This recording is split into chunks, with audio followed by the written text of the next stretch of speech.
Hi, good evening, everyone. As Jamie said, thanks for being here. My name is Mark Spencer, the Dean of College Advising, and you're going to hear from each one of the college advisors tonight as we move through this PowerPoint session. Um, I think one of the things to note, well, let me do a little details first. A little detail is that should you have questions during the session, feel free to put them in the Q&A session, the Q&A part of this chat. This webinar. Don't use the chat. Just use the Q&A session, and we'll monitor that. And then at the end, we should have some time to answer those questions. You probably know that this time of year, January 23rd of 2024, we've already started meeting with juniors, and we're starting to move through this process. So we thought it'd be a good time to check in with you all to give you a sense of some of the stuff that we've done and some of the stuff that's ahead, so you have an understanding of this college advising process. I'm sure you've heard a lot from other people, but hopefully we'll be able to answer questions and give you a sense of what we're doing and where we're at, and what we've got planned as we move ahead. So I think on the next slide, you're going to see our agenda. The agenda for tonight is basically, as you can see, a bunch of stuff there. Talking a little bit about the timeline, we'll talk about testing, give you a sense of that. Naviance introduction. Naviance, as you're going to hear, is the system that we use internally to send off applications to colleges. It's a system that students can use to do some research as well. So you can see there, we're going to talk about doing some research, visiting schools, what's a good time to do that. I'm sure that'll come up. We'll talk a little bit about financial aid, talk about special interests, which by that we means athletics, perhaps recruiting for some people. For others, it might be maybe they're into theater and they're talking about doing an audition. So we'll talk a little bit about that. And then, as it says there, we'll wrap up and do some Q&A. I think to begin, one of the things to talk about is sort of our philosophy. And there are many different ways to sort of think about how we think about this process. I think one of the things that's really, I hope, fun in the college advising process, because I know as someone who's older in life, I don't do this too often, but really as kids move through this college process for about a year, they are looking internally, and as it says here, you can see on the slide, trying to figure out what it is that they love, trying to figure out their passion kind of thing.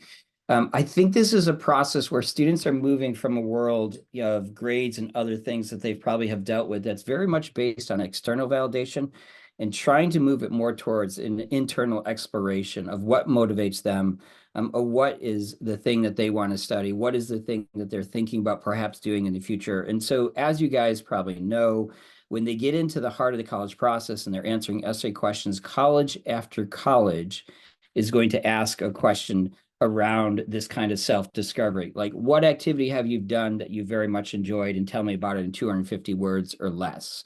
Or they have an interview with an individual from a particular university, and they ask the students, like, what are your strengths? What are the things that you want to work on? What's something new that you want to discover about yourself as you go into college?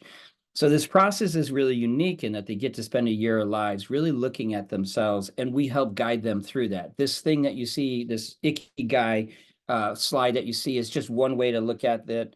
There was this counselor from Minneapolis I quote often, and he says this process is not about a prize to be won, but a match to be made. And to find that match, I think we have to start with the self-discovery to see what the student is interested in doing, and then obviously fit it up with some of the other things that you see here on the slide, the mission, the profession, the vocation, and how that all comes together in the center. So that's a little bit about where we're coming from, is helping the students discover themselves to make this process as best it can be for them, to help find that college that's a really good fit and match for them.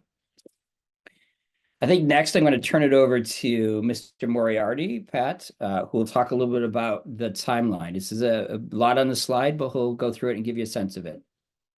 Yeah, thank you, Mark, and welcome and good evening, everybody. My name is Pat Moriarty, and I'm going to cover the general timeline tonight. So we'll start with the junior, winter, spring. Right now, where we're at, students meeting with college advisors for the first, second, maybe even third time now. These initial meetings are just designed for us to gather information, get to know each other a little bit better. Typically, after the third meeting with the college advisor, the student will receive a list of colleges to research, and we'll go over that a little bit later on tonight. Research can be done online, in person, through the FIS guide and many other avenues. Later on this spring, we'll discuss course planning with students. So what we're doing there is we're making sure that their courses align with potential majors and make sure that students are meeting the requirements of the specific schools that they're interested in. Later on this spring, we'll discuss plans for summer work on applications. And before we go home, we'll have our students ask teachers for recommendations. Typically, it'll be one STEM teacher and one humanities teachers from this year, from junior year. Parents during the junior, winter, spring can help by filling out the parent questionnaire. There's always a lot of good informational nuggets there. That parent questionnaire is due February 1st. Parents can also help with research and test registration. They can read all college advising, email communications, and familiarize themselves with the net price calculator, which can help sort of give a good estimate or guesstimate of what a particular college may cost. And those can be found on each and every college website. Summer before senior year, rising senior summer, will be really important. Students will continue researching schools, hopefully doing some more visits and interviews, keeping Naviance up to date with the colleges that they're thinking about, continuing on with test prep. This time of year for test prep, typically students will be preparing for probably their second standardized test at this point.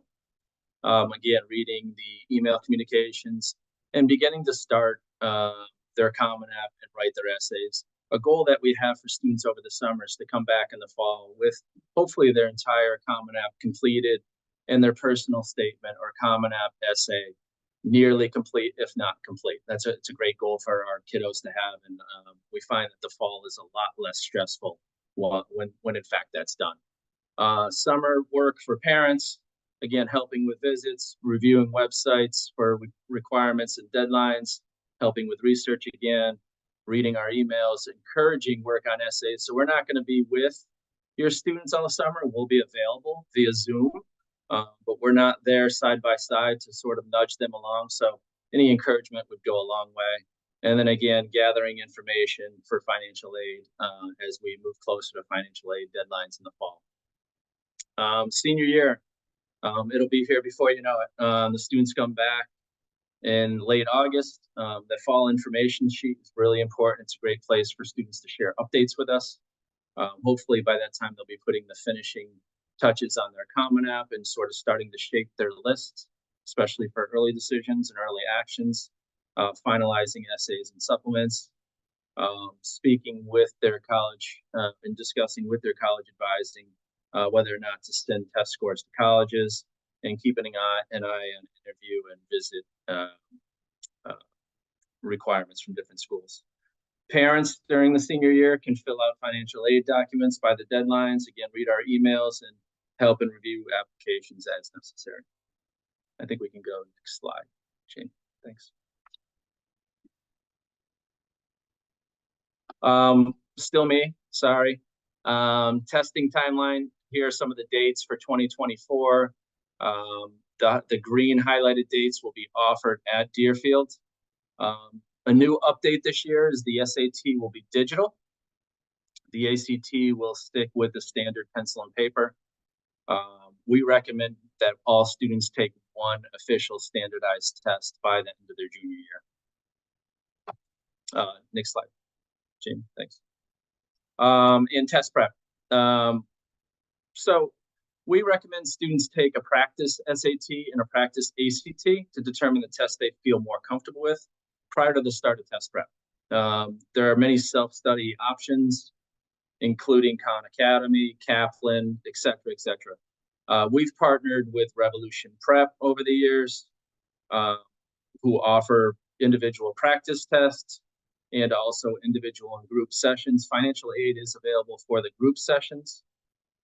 There are also tutors. Individual tutors are a separate option as well. And keep in mind, most colleges are still test optional, but some do still require tests. And a strong test can always be enhance a student's profile. Next up will be Jamie Brightman with Naviance. Thanks, Pat, and hi, everybody. Thanks for coming here tonight. I'm Jamie Brightman. I'm one of the college advisors. So I'm going to take you through Naviance, which is this resource that we use for lots of different things, and sort of show you how you can use it and how it can be a helpful tool as you navigate this process. So Naviance, like I said, it's a lot of things. It's a big database that operates as a search engine. It's got Deerfield-specific data in it that can be really helpful in informing you as you do your research on schools. So you can see, I'll show you some of the data analysis tools it offers. It is also our application management system, and it's how we get documents to colleges. So I'll also show you kind of how the lists are maintained, the college lists are maintained on Naviance, and that's a place where you can be really helpful to your student and helping them just double check in the fall that their list on Naviance is complete and correct, to make sure that everything gets to their schools on time. So that's a really helpful role that you can play. If you don't yet have access to Naviance, please send a note to advising@deerfield.edu to request your login information, and Amanda DeWicke will send you that information so you can access it. So when you log in, or when your students logs into their Naviance, this is what the dashboard looks like.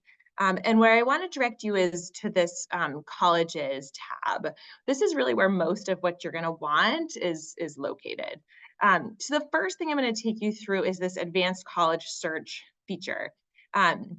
This is really helpful because if your child, for example, knows, that they want, this is an example, that they want to be in a large city, they think they want to be in New England, they think they want kind of a middle-sized school, so 5,000 to 10,000 kids. Maybe they're interested in exploring the possibility of recruitment for a particular sport, and they think they want to be a poli-sci or government major. So you can search this sort of like universe of colleges with those specific factors in mind, and it'll generate a list of colleges that have those criteria. So this is a really helpful tool as you're researching. Obviously, we'll give your kids a list too, but sometimes kids are like, what would it be like to be in California? And so this is another way for them to kind of do some research on their own as they try to sort of explore what's out there and expand their list. Also on Naviance, as you start to drill down and you can sort of click into those various colleges, they have the sort of generally available data about these schools. So one nice feature you can see there, the average net price, you can just toggle it by income to see what the average net price for that school is by sort of an income range. They've got the 4-year and 6-year graduation rate. They've got the school's acceptance rate. They can make suggestions for similar schools. They've got deadline information. So all of this is publicly available data about the school that is just sort of like curated for you on that school's page. This one's for Colgate, and at the next couple examples I'm going to show you are for Colgate. So then there's the Deerfield specific data, which again is just really helpful if you're thinking about like just how might I think about how my student sort of might think about this school in terms of is it sort of more of a reach, is it more of a target, is it a safer school? And again, none of the data that you'll see for any school is about your kid. Every student is individual, has their individual story. So I would encourage you to look at this more for trend data as you start to sort of think about like how selective is this college. So here, for example, this is Colgate. You can see over the last couple years, year by year, how many students applied, how many were accepted from that class, and then how many enrolled. So this is available for most colleges, as long as there's enough Deerfield data for that school. And again, this is Deerfield specific data. Another way of presenting that data, they also have these are called scattergrams. And so they're sort of plot over the last, usually about 5 years, depending on where we are in the cycle, how have Deerfield kids fared? And so you can see this again is Colgate. The green checks are kids who were admitted. The blue circles are kids who were waitlisted, and the red X's are students who were denied. And again, this is just helpful for trend data to sort of understand how things have gone there in the last couple of years. If you're on your student's account when you're doing this, you can see the little light blue avatar that lists them by GPA, and this is ACT, but whatever test score they took, to sort of plot where they would sort of fall on this scattergram. And these lines here, the dotted one and the solid one, are the averages for those. Naviance is also where we keep these college lists. So there's 2 different college lists to know about. One is the colleges I'm thinking about list. One is the colleges I'm applying to list. The colleges I'm applying to list is actually something that they don't have to worry about right now. It's something we'll work with them on more like the end of summer and early fall, where we sit with them and we say, okay, what colleges are you actually applying to? And we'll move their colleges from the thinking about list to the colleges I'm applying to list. Only college advisors can do that. What your students can and should do right now is populate this colleges I'm thinking about list. So as they're doing research, to be adding schools, if they're like, yeah, I think I might apply, or I'm definitely applying, that can go on this colleges I'm thinking about list, just so that they can keep track. We can pop in here and see what they're thinking. It's a super duper helpful part of this process. So this is what the colleges I'm thinking about list looks like on Naviance when they log in. So they would click add colleges to this list. It'll give them different ways to sort of search them up. They can hit this little heart, and then it goes on to the colleges I'm thinking about list. And then one last thing I'll tell you about Naviance is if you go to your students' like initials up in the upper right-hand corner there, you'll also find a tab for document resources. Anytime we send kids a document through Naviance, such as like, hey, here's instructions for filling out the Common App. Here's a copy of the Deerfield profile. We'll also put a copy here in the Naviance document so that it's always accessible to them. So if you're ever sort of looking for those kinds of resources, they often live right here in Naviance, and you can access them too. I think that is it from me. So I'm going to turn it over to Casey. Thanks, Jamie. And hi, everybody. I'm Casey Bollinger. It's great to be on with everyone, and thank you so much for being here. I'm going to talk just for a few minutes about college lists, how we build them, what we do with them once we have them. I think it's important to note that the list you see on your screen is very much a starting point for discussions. It's by no means set in stone. It's not a list of schools your child has to apply to or anything like that. It's a list of schools that, based on discussions and things like student questionnaires and parent questionnaires, this list is generated based on a lot of the information that we have. And these are schools that we think could potentially be a good fit for your child. And again, it's important to remember that this is just a starting point, and this kind of gets the discussion going. A lot of the work that we're doing right now is we're really getting to know your kids, and that's kind of a wonderful part of the process. We're getting to know, what they like, what are they into, what are they not into? Do they, want a big school, a small school? What do they want to study? Do they want to be on the East Coast or the West Coast? Do they care if they're in a city or a rural environment? So a lot of those discussions are happening right now, and we're trying to learn as much about, your child as we possibly can, and trying to get to know them as well as we possibly can. From all this information and from all these discussions, we generate a list similar to the one that you see on your screen. This is, again, it's carefully thought out, and it's meant to be revised. We're going to take schools off this list. We're going to add schools on. It's very much a working list. And the hope is, over the next several months, as we move into the spring and into the summer, that list, this list eventually will start to narrow down a little bit and start to take shape.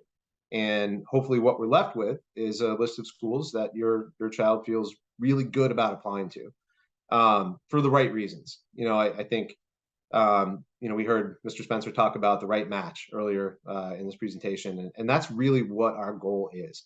We want to find the right fit for your child. I think there's no better feeling, 5 years down the road, than a kid coming back for a reunion or something like that and saying, "Oh, I'm so glad that I ended up at school X." That's a great feeling for us. And all the work that we do is really to try to find that fit. And that's all work that's going to be happening in the coming months. And that's, a really fun part of the process. As you'll notice on the list here, you're going to see a few schools with asterisks and in some cases double asterisks. That means that particular school is, if it's a single asterisk, slightly more competitive than some of the other schools in the category. A double asterisk is, based on the information that we have, very competitive. So those are your Ivy League schools and, Stanford and schools like that. So those are the most competitive schools. But a little bit about how these lists are broken down. You'll notice the three categories. On the right-hand side is the 30 or less category. Those are your most selective schools. in the middle, we call these target schools. It says 50-50 on the list, but these are schools that are pretty selective, but also pretty feasible based on your child's academic profile, and some data that we have from past Deerfield students in past years. On the left-hand side is the 70 or greater category. These are, we kind of shy away from using the term safety school, but these are, in a sense, the schools with the more favorable admit rates. And the hope is, as we move through this list and we continue to work with your child in the coming months, we get to a point where we, choose 3 or 4 from the left-hand side, maybe 3 or 4 from the middle, and maybe 4 or 5 from the right-hand side. Ultimately, we recommend narrowing the list down to about 8 to 10 to 12 schools that we think is a great number for a kid to actually really look at and apply to. And I think the reason that we choose that number is the more research that we can do at this point, and the more closely we can look at this list, the better we really start to understand which schools are the right fit. And if we can choose, a handful of schools on the left-hand side and in the middle, and then a number of schools on the right, and we can keep that number low and make sure that the schools are chosen for the right reasons, that to us is a really good, well thought out, balanced list. So I think the more work that can go in on the back end and the more research that your child can do, the better this process will be. And I think the stronger the list will be once we actually get to the point of applying. So I'm just going to talk a little bit about researching schools as well. Jamie, if you could change the tab there. Great, thanks. So again, this is the fun part of the whole process. We really encourage your child to do as much research as possible. There's really no substitute for visiting campus. I think, once a kid gets on campus, sometimes they just know right away that this is a great fit for them. And sometimes the opposite is true. And they know that they probably want to look somewhere else and this doesn't really feel like the right fit. So there's really no substitute for that. But when it comes to researching these schools, we will provide your child with all the resources they need to look into these schools. The slide on the page right now, it's not something you have to write down. We'll make sure your kid has all that they need to research. But we use things like the FISC guide, like the Princeton Review Guide. College Navigator is one that I really like. It's a great way to sort of compare schools at a glance. And the information is really forthcoming. Big Future, college fairs is a great way to learn about schools, and we host college fairs here on campus. We definitely encourage your child to come to those. The admissions reps will come to campus, and it's a great way to sort of meet someone in the admissions department and learn a little bit more about the schools. Common Data Set is another really useful tool. That's kind of a download of every piece of information you could think of about a school. Sometimes it's a little much, it's a little dense, but there is some really good information in there. And again, we'll make sure your child has all this information. I think one important thing to mention too is, when we're looking at the list and you have your 70/safety schools on the left-hand side, and your target schools in the middle, it's really important to show interest at those schools, to really kind of keep them in those categories. A lot of times if a school has a really favorable admit rate and a student shows no interest whatsoever, that school will kind of actually move into the more difficult category, and it really moves out of the safety category. So I think that really stresses the importance of research, especially at this point in the process. The earlier kids can sort of look into, visit a school's website and look into taking virtual tours, or what kind of virtual programming do they offer? Do they offer interviews? If you request information, make sure your child opens the information if they get an email, because they will track that. So I think right now, if the research, especially with some of the schools that your child isn't as comfortable with, or maybe doesn't know quite as well, if that research can happen now, and a lot of the sort of interest can be shown now, that will really bode well for later in the process. And I think it'll let these schools know that your child is really interested in them, and they will take a larger interest in your kid as well. I think other than that, we will really walk your kids through this process, and we will help them research schools, and we will continue to get to know them. And we have a lot of knowledge and years of experience and understanding which schools may be the right type, right fit for certain kids. And So we will do all that work with your kids, and that's a huge, part of this process, maybe the most important part of the process in terms of finding the right fit. And that's the fun part of it. So we look forward to doing that work in the coming months. And with that, I think I will pass it off to Victoria with financial aid. Great. Good evening. I'm Victoria Thompson, another one of the college advisors here at Deerfield, and I'm going to talk to you a little bit about financial aid. First, let's go over the kind of the nuts and bolts of financial aid. Really important to pay attention to the deadlines and look at those college websites that your student is planning to apply to. You'll find that there are priority deadlines for financial aid applications sometimes at schools. And if you're able to make those priority deadlines, then schools will be able to process your financial aid. Oftentimes, if you don't make those deadlines, you may be out of luck for the financial aid pool of money that particular school has. But the college websites are very informative. Be sure to look at those financial aid portions of the school websites.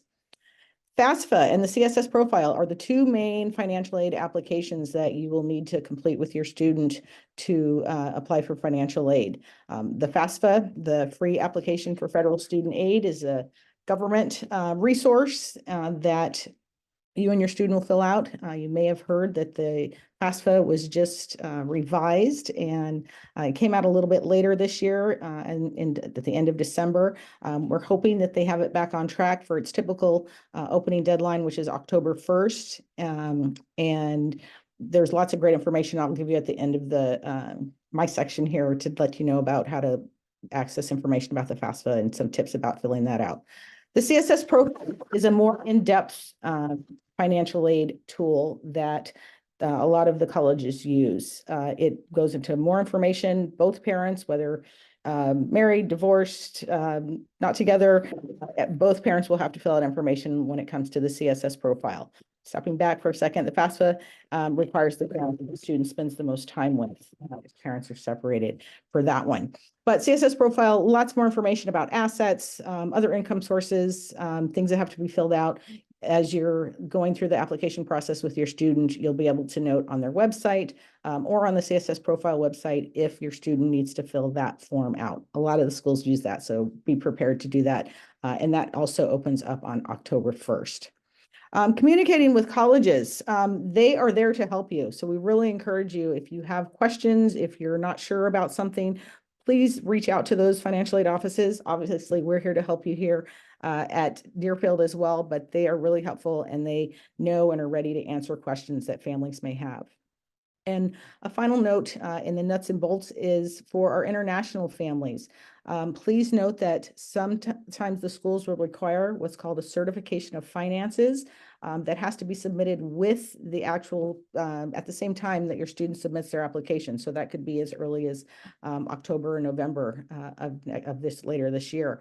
That certification of finances is something that parents will have to work usually with their local banks to verify that they have funds available to pay for the cost of attendance for a particular school. So work with your college advisor on that, and we'll make sure we'll help you figure out if and when you need to do that. So let's talk about how financial aid affects the college choice. Net price calculator, I think was mentioned a little bit earlier. Required in the United States for every college to have a net price calculator on their website. I'm going to go into that a little bit more on the next slide. Merit versus need-based aid. At this point, vast majority of colleges are very focused on need-based aid. They want to provide the funds that they have for students and families that have a financial need, and that's where the CSS profiles and the FAFSA come in for them to determine that. There is still some merit need available out there, but it is more limited than it may have been in years past. But merit aid is available, like I said, depending on the school, sometimes for grades, sometimes it may be athletic, arts, lots of different reasons that a school may have a merit aid award. Need blind versus need aware. This is something that comes into play Oftentimes, most schools out there are actually need aware in their review of applications. What that means is they are taking into consideration whether a student and family is going to be a full pay, or if they're going to need some kind of financial aid, significant or otherwise. So that is something to be aware of. There are, you can do a Google search and find out which of those schools are need blind. Schools that have deep pockets and lots of resources are need blind. But you should be aware that there are some schools that are need aware, and will take that in consideration as they're evaluating student applications. Comparing Deerfield aid to college aid. Unfortunately, sometimes families are shocked when it comes to financial aid at the college level. Colleges are going to offer and push a lot more loans on you than we have here at Deerfield. So just be aware that the aid situation it may be very different, but just something to look out for, which leads into the next bullet point there, is to how to make sure that you're reading very carefully through the financial aid offers. Unfortunately, there's not a uniform way that the schools present their financial aid offers. So you have to read line by line carefully. Oftentimes the loans are hidden in there somewhere. They give you a piece of paper and at the bottom it says 0. But if you look through all of the different pieces of it, you may find that there's some significant loans for you and or your student in there. So to look at those carefully. And again, back to the other part about talking to the colleges, they're great in helping you figure that out, and we can help you figure those things out as well. Last point on international aid. Our schools here in the U.S. have very limited aid for international students. So something to keep in mind as we're doing research and determining where your student may apply.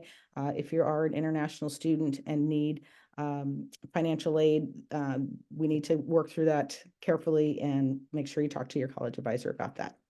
Next slide. Net price calculator. I mentioned I'd come back to this. So net price calculator is a great resource. And again, it was mentioned earlier. You can just Google net price calculator, name of the college, or the U.S. Department of Education has a website here, collegecost.ed.gov/net price. And you go to that website and you will be able to type in any college name. It'll take you directly to the net price calculator for that particular college. Great resource, gives you a good estimate, I think as Pat said, for how much you may need to pay for the school, what your costs may be. You'll enter some minimal information about your finances, and it's an estimate. By no means is it a guarantee that if your child gets into the school, that's the amount you're going to pay. But it's a good idea to go through that, get an idea if it's something that would be affordable for your family. We really do recommend that you do the net price calculator before your student applies, if at all possible, if you're seeking need-based aid, because we hate to see students and families go down the road of applying and perhaps getting in and then realizing that unfortunately it's just not financially feasible. So they're on, like I said, they're required by the government to have them on every website. So utilize them and make sure that things are going to be affordable for your family before your student applies. Next slide. Just want to leave you with some financial aid resources. This presentation will be available to you, and the links are active in this presentation, so you can go to these resources.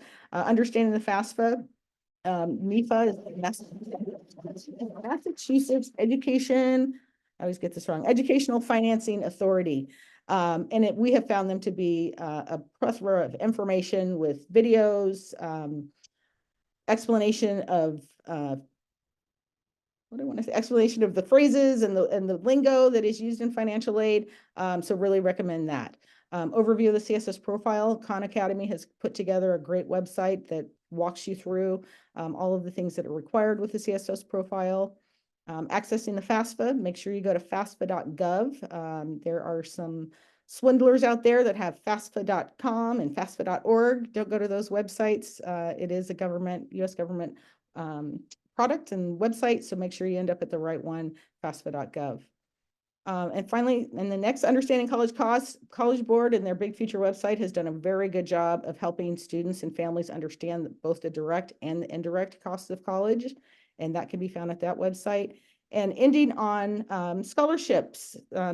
Going Merry is a great scholarship and application platform. Students can go on there, create an account, enter some minimal information about themselves, maybe what they want to major in, activities they're interested in, and Going Merry will help match them up and suggest some scholarships that they might want to apply for. So great resources will help you be able to use them. And I will go ahead and pass it back to Mark. Thank you, Victoria.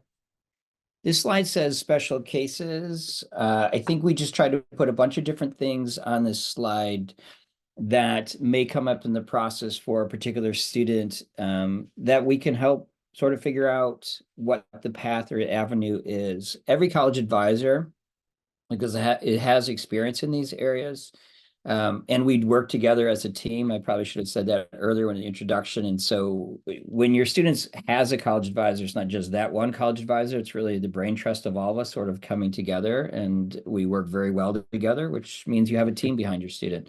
So your student may have any one of these things that come up. If I start with the last bullet point, the ED/EA conversation, like there's early decision, there's early action, there's single choice early action, there's restrictive early action, there's early decision round 2. I would say there's a school out there has an early decision round 3. I have schools that can start early as like the summer, like August. So there's a lot that goes into it, but that'll be a conversation that we'll have with your student. Obviously, we want them to do the research, the exploration, some of the stuff that Mr. Bollinger said before to really refine their list. But then when they do and they have some top choices, we can go through and talk about all that stuff. The athletic recruiting, the art supplement, some of these other things, like one of the things I think it's great about being at Deerfield is the community is such a big aspect of our school. And so if a kid is interested in athletic recruiting, they can start emailing coaches, they can fill out their recruitment forms. They also can talk to their coach here, about their ability to play in college. What do they think? Some advice from them as they go through that process. Any one of us has helped students putting together initial emails that would go off to coaches to introduce themselves. I have a template, for example, that I would share with students, and we all do that. With the art supplements, honestly, as somebody who was in college admissions for 20 years before I started this job, I would tell you one of the best people I've ever seen help students put together art supplements. And this is like art portfolio, a dance audition tape, a music video tape to be looked at by the college is our own faculty. They do a really, really nice job of helping students put that information together. So if you're trying to put together 10 art slides to send on along with your application to note your particular talent in art, the faculty here do a great job of really supporting the students in the music department. They have recording equipment. So again, there's a resource there at Deerfield besides us sort of helping students and guide them through the process, but also we can use the faculty to help build some of that portfolio up for them. Legacy development, financial aid, scholarships, these are other topics and things that obviously might come up. As your parent where you went to school, so that means your child is a legacy to that particular institution. First generation, I think of my time when I worked in New York State, there was a program called HEOP, or the Higher Educational Opportunity Program, which is a unique program and particularly set up for students who are first generation. And any one of these things, to be honest with you, probably have some kind of special visit or information day. Athletics is what you think about in terms of being recruited and you go to campus, but guess what? If you're doing something in the arts, there's going to be a particular audition days. If your legacy or development in those range, I know students who've done, campuses will have legacy days. They'll invite family members who went to that institution, their children back to campus to learn about the admissions process. There are scholarship invites to campuses as they go through that process. And same thing with the first generation students. So a lot of these different special cases may have particular things where students have an inside look into the college that's sponsored by one of these particular areas. So that's something else that will help students.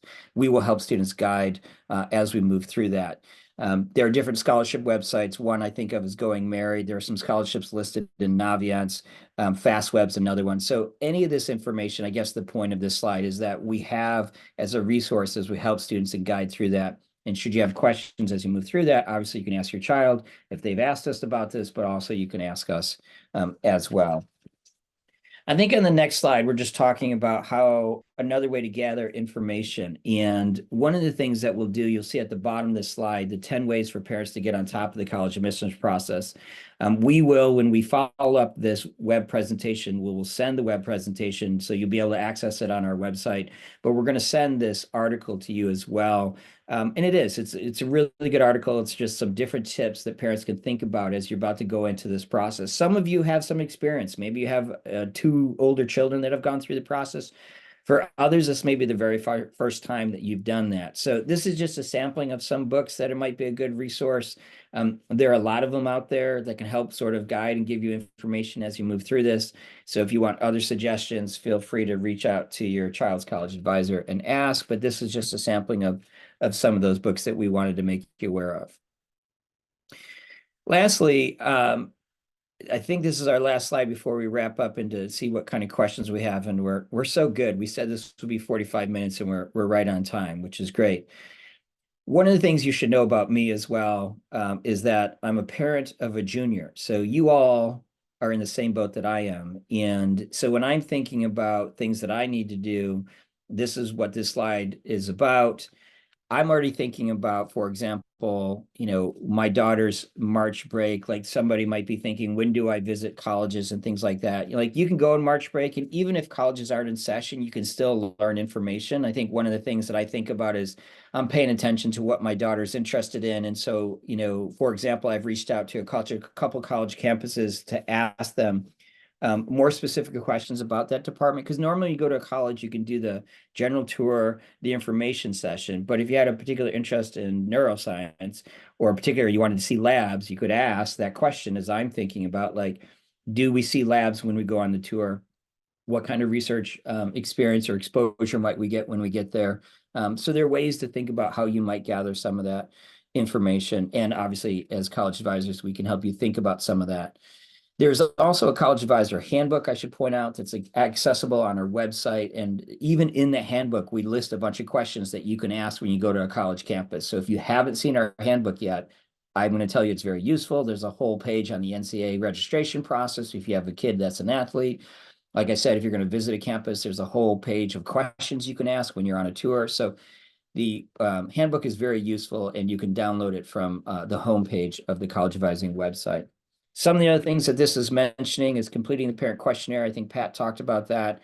I'm just going to put a little extra plug in about this questionnaire, because when we're writing recommendation letters, I will tell you that many times I go back to the parent questionnaire, and there's a really good story or insight that you give me that helps sort of thread together all the information that I have. When I'm writing a letter of recommendation, when we're all writing letters of recommendation, not just myself, but anybody in the office, like, we're looking at the teacher's comments that we have a wealth of information at Deerfield, which is amazing. And your information can also be helpful as we sort of put that together. We have received many of the questionnaires, so thank you for that. And if you haven't, don't worry about it. You can get together and get it to us in the next couple of weeks, and that would be great. There's also a form, the sign-in transcript release form. I just looked it up before this session.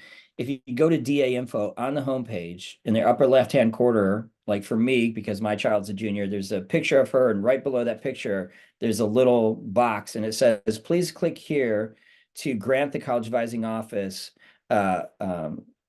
permission to release school records.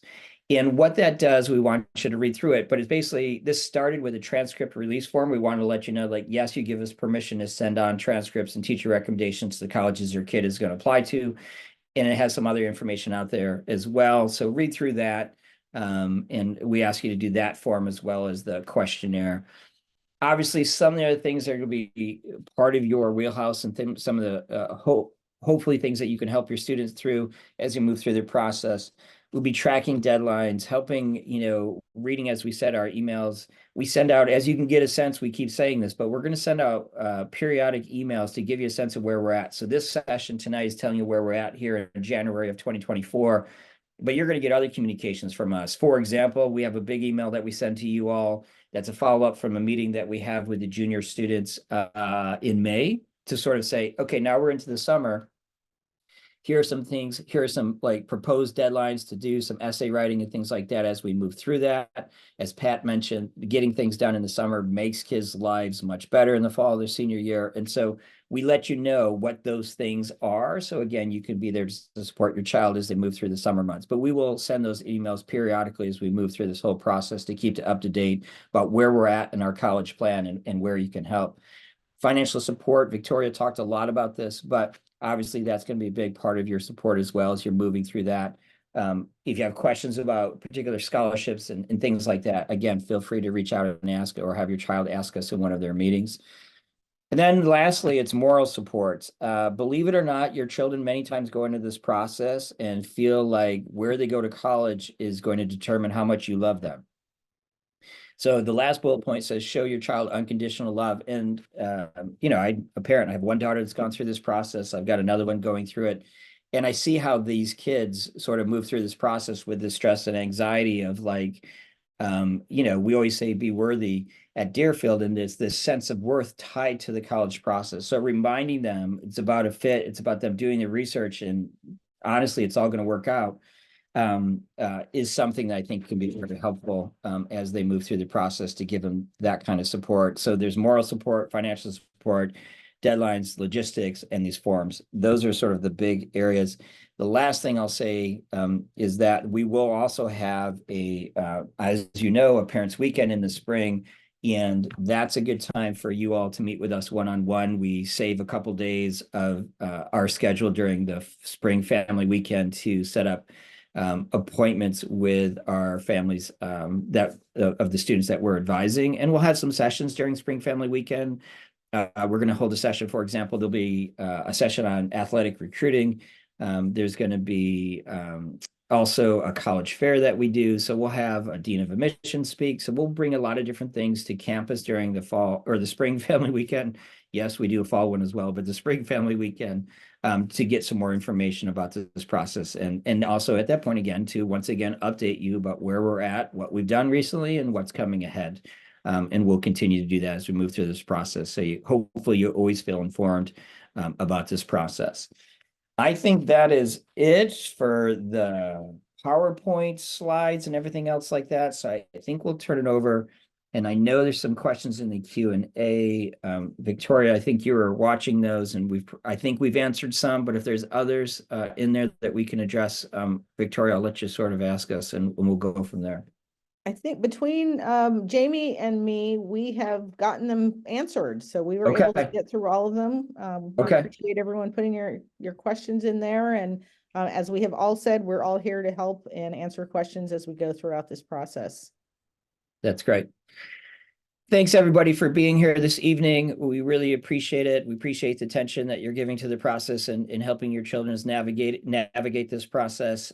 Again, feel free to reach out to your college advisors with questions as they move through the process. And like I said, we'll follow up with an email. We'll give you a link to the 10 tips. I think the handbook on our website is also a good resource for you if you haven't seen that yet. And make sure you complete the parent questionnaire and sign the transcript release parent acknowledgement form in DA Info. Thanks again, everybody, for spending